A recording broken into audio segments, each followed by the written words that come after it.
सध्या बाजारामध्ये खूप मस्त अशी मटार भेटते, त्यामुळे आज आपण मटारची रेसिपी करणार आहोत आणि ती सुद्धा झटपट तयार होते। तर आज आपण करणार आहोत मटार कटलेट। हे मटार कटलेट फार टेस्टी लागतात आणि करायला सुद्धा तितके सोपे आहेत। सुरुवात करूयात। सर्वप्रथम आपल्या सर्वांचं स्वाद आपुलकीचा या चॅनलवरती खूप खूप खूप मनापासून स्वागत।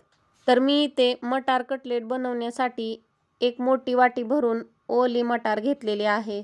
तर सुरुवातीला कढईमध्ये पाणी गरम करून त्यावरती एक चाळणी ठेवून घेतलेली आहे। पाणी चांगले उकळल्यानंतर वरील चाळणीवरती घेतलेली सर्व मटार टाकून आपण ही वाफवून घेणार आहोत। तर 10 ते 12 मिनिटांसाठी ही मटार आपण अशी चाळणीमध्ये झाकून ठेवून वाफवून घेणार आहोत। ही मटार तुम्ही कुकरच्या डब्यामध्ये देखील वाफवून घेऊ शकता।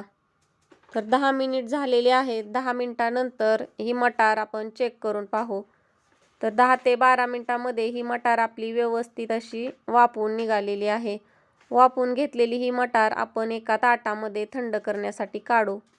मटार ताटामध्ये काढल्यानंतर थोडी कोमट असतानाच ही आपण एका ग्लासच्या सहाय्याने किंवा वाटीच्या सहाय्याने किंवा मॅशरने मॅश करून घ्यायचे आहे।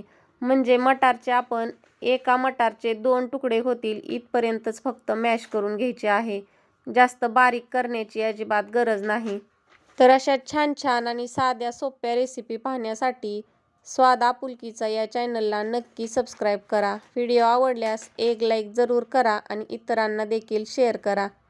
तर या पद्धतीने इथे सर्व मटार मी मॅश करून घेतलेले आहे। यानंतर मटार कटलेट बनवण्यासाठी जे साहित्य लागणार आहे ते पाहूयात। तर त्यासाठी मी इथे सुरुवातीला 1 वाटी बेसन पीठ घेतलेला आहे आणि अगदी 5 ते 6 चमचे पोहे मिक्सरमधून वाटून त्याची पावडर तयार करून घेतलेली आहे।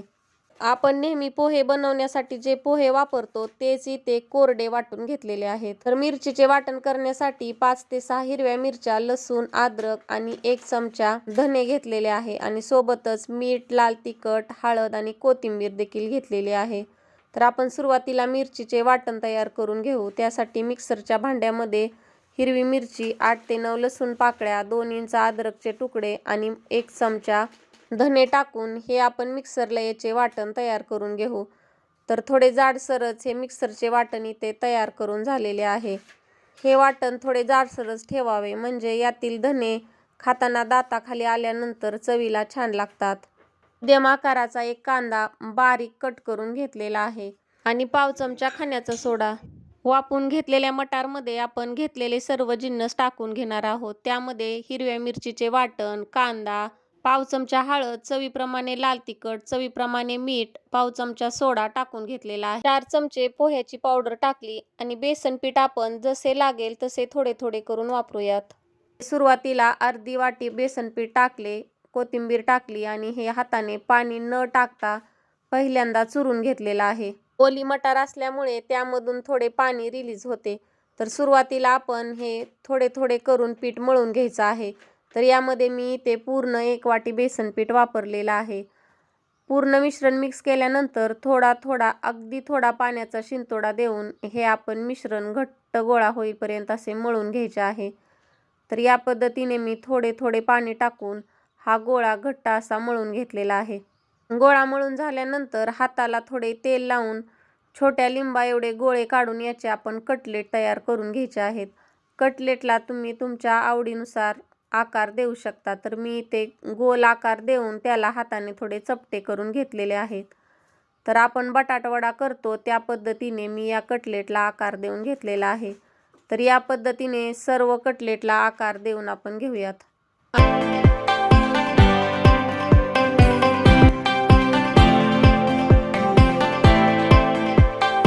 तर या पद्धतीने ते सर्व कटलेट तयार करून झाले। तर हे तळण्यासाठी एका पसरट कढईमध्ये तेल गरम करून घेतले आणि अगदी यामध्ये बसतील एवढे कटलेट सोडून आपण लहान गॅसवरती हे तळून घ्यायचे आहेत।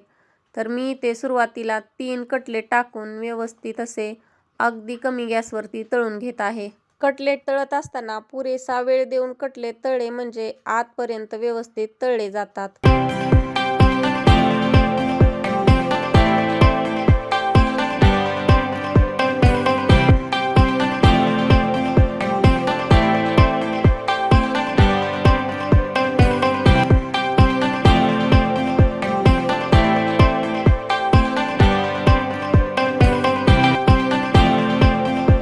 तर याच पद्धतीने आपण इथे सर्व कटलेट तळून घेऊ. दुसरी देखील बॅच सोडून अगदी कमी गॅसवरती हे कटलेट मी तळून घेत आहे. तर इथे या पद्धतीने सर्व कटलेट तळून तयार झालेले आहेत. तर कटलेटसोबत खाण्यासाठी मी इथे काही हिरव्या मिरच्या देखील तळून घेत आहे. हिरवी मिरची तळताना सुरुवातीला मधून त्याला थोडा सुरीने कट देऊन मग मिरची तळून घ्यायची आहे. म्हणजे मिरची तळताना तेलामध्ये फुटली जात नाही. तर या पद्धतीने मी इथे मिरच्या देखील तळून घेतल्या. तर आपले इथे मटारचे मस्त कुरकुरीत असे कटलेट आणि मिरची तयार झालेली आहे. मिरचीवरती थोडे मीठ टाकून घेतले म्हणजे मिरची खाण्यासाठी चविष्ट लागते आणि तिखट देखील कमी लागते. तर हे कटलेट तुम्ही सॉससोबत किंवा हिरव्या चटणीसोबत खाऊ शकता किंवा असेच खाल्ले तरी देखील फार टेस्टी लागतात.